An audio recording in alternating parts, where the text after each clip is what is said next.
Bismillah, elhamdülillah ve salatu ve selamu ala Resulillah. Amma ba'du, assalamu alaikum ve rahmetullahi ve berekatuhu. Kutlu olsun işimiz abi meclisli maşallah bular. Beller tarım sizi.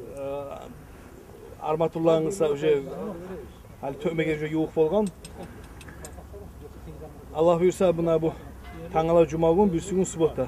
Biz subot neyinizi etsek kardeşler bolalar gelseyiz. Hani opşuda salıngan şuna bir kop kıynatı telbayla koysa olur şimdi bazen salıngan. Telbaylasa öce subota seni alapsa tökmesi şun birincisin. İnşallah şu bizim geleceğimizni, yaşlarımızı bizden sonralanda Allah buyursa bir dinli madanım olacak inşallah. Mecid, Ullu. 30'dan 18 daha bu. Aralarını salınlar. Bugüne bir bulka imsatırken türevün ettik bulka. Bugün ettik hamis gün. Arba gün. Gelseyiz ortakçılık etsek sizge de inşallah zıvap olacak. Adam ertenen 3 boğunca işlense adam uzatı olmayı 9'dan subota gün 9'dan bir tuş namazı boğunca 2-3 saat Allah buyursa. Gelseyiz yaxşı olur. Kardeşler geliyiz komikti.